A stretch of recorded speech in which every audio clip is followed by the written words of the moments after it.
Hello and welcome to the Friday Show with CJ Werleman, presented by Inside Arabia. I'm your host, CJ Werleman. Thank you for joining us here today and every Friday for a breakdown of some of Inside Arabia's coverage and analysis on the MENA region. And make sure to subscribe to this channel so you never miss a single episode. Our coverage this Friday looks at the recent killing of Palestinian journalist Shireen Abu Akleh. And then later we examine how competing Sunni Muslim loyalties pose a challenge in Lebanon's parliamentary elections. Now let's get started.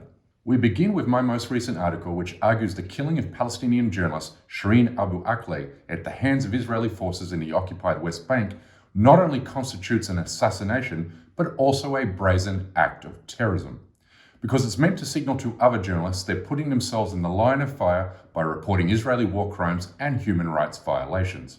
And nobody has done more to expose the Israeli military's brutalization of the occupied Palestinian people than Abu Akleh, who became internationally renowned for her reporting on multiple Israeli wars on Gaza, along with Palestinian uprisings in East Jerusalem and the West Bank.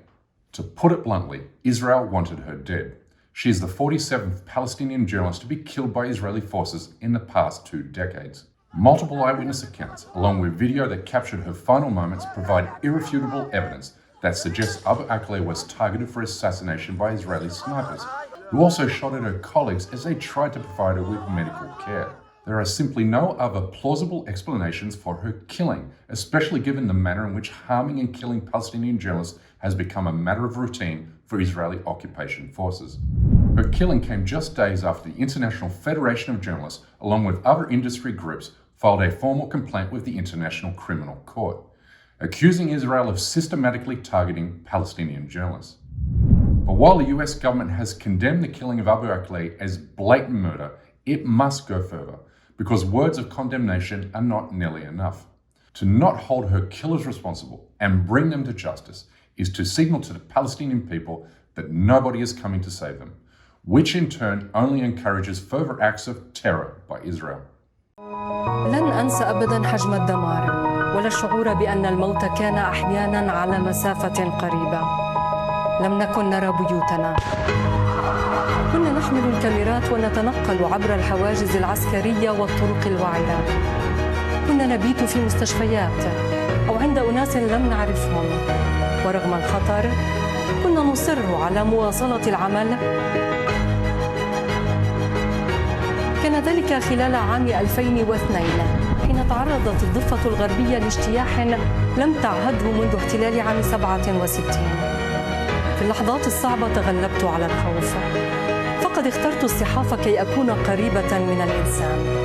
ليس سهلا ربما أن أغير الواقع، لكنني على الأقل كنت قادرة على إيصال ذلك الصوت إلى العالم. أنا شيرين أبو عقلة.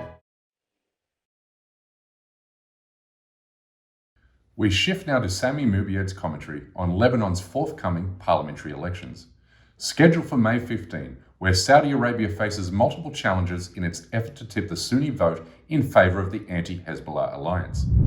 In particular, a move by Lebanon's former Prime Minister, Saad al-Hariri, to suspend his political career and call for a Sunni boycott of the May election has complicated things for Riyadh, particularly because a significant number of his followers remain committed to the boycott, which plays into the hands of Saudi Arabia's sworn enemy, Hezbollah.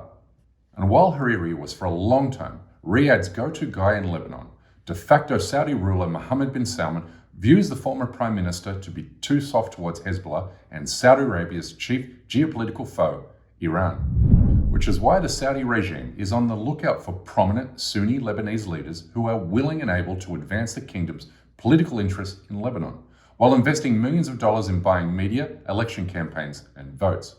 But standing in the way of Saudi ambition is the changing political landscape in Lebanon, where the era of a single Sunni leader representing Saudi Arabia in Lebanon is long gone. You can find all 3 of these articles and more on InsideArabia.com, and make sure to follow Inside Arabia on Twitter, Facebook, and Instagram, and don't forget to subscribe to this channel. That's my time for today. This has been the Friday Show with CJ Werleman. Thank you for tuning in, and I'll see you next week, same day and same channel.